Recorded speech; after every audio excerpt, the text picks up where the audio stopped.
Hey, happy Hope Filled Friday to you. I'm out here on the Perry Mare. We've been checking ground today. It's a little dry, and she's ready to be done. Come on, babe. Hey, back up here now. There you go. There you go. All right.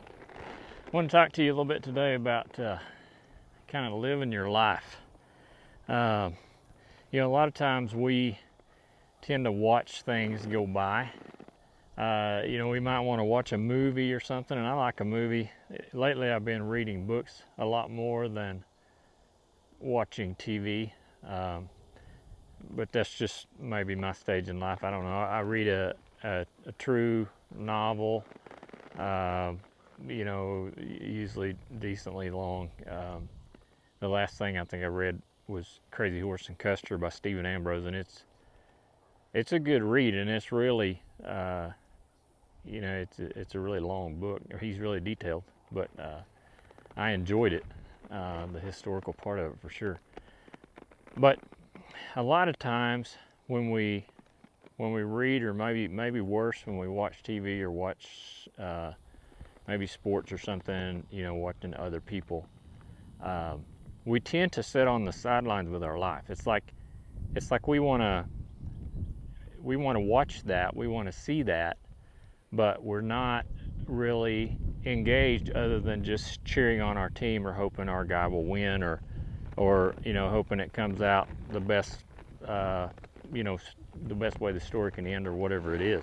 And so what I wanted to talk to you about today was living your life.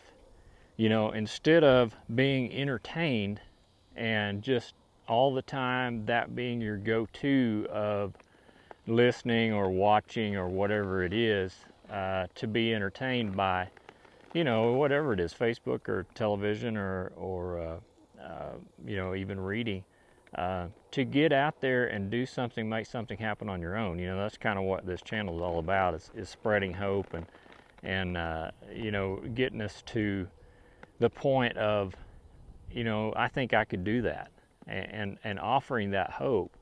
And it's like a lot of, I like to cook, and I say that I like to cook. Well, I like to cook, but I like to eat. And so, it's like sometimes cooking, if I'm cooking for someone, it's like that's really therapeutic for me. I really like doing that. I like serving that person or that family or whatever with that food. But a lot of times, when it's nearing 6 o'clock and there's no dinner planned or whatever, it's more like a job. It's more like work. And so it just depends on what it is that for you that gives you that life, that gives you that energy. And so, a lot of times the things that we do, we think like being entertained. We think, oh, great, we're being entertained. But really, it's sucking the life out of you. You're just like, you have nothing left.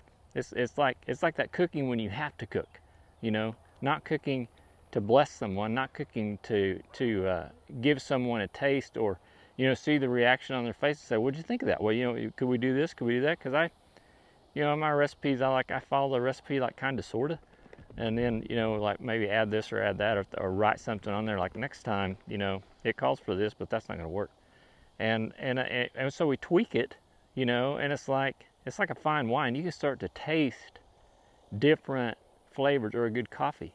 You can start to taste different tones, different flavors in that, and then you really like, oh, that's really good, and that's really well suited to my taste, and maybe my family's taste, or whoever I'm cooking for.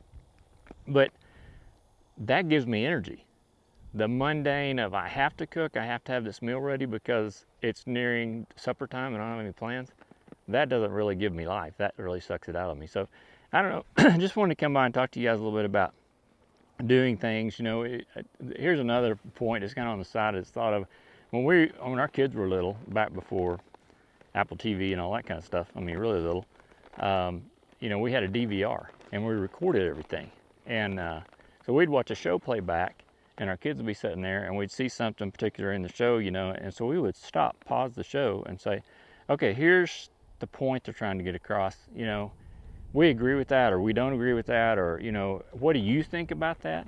And so you know, a lot of times when we're being entertained, we really need to stop and think about, okay, why is that there? Why did they put that there? Why did they try to suck me into that particular whatever it is? And you know, that really can change your outcome. That can really change your outlook. That can really change when you start to really question those things and put them up against your values.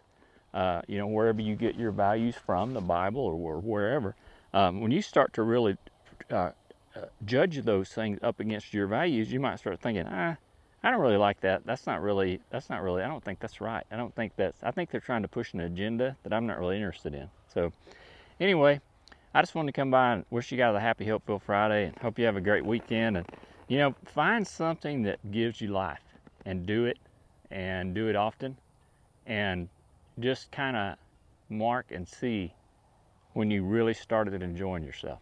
All right? Hope you guys have a great weekend, and we will catch you down the road. Let's turn the video off.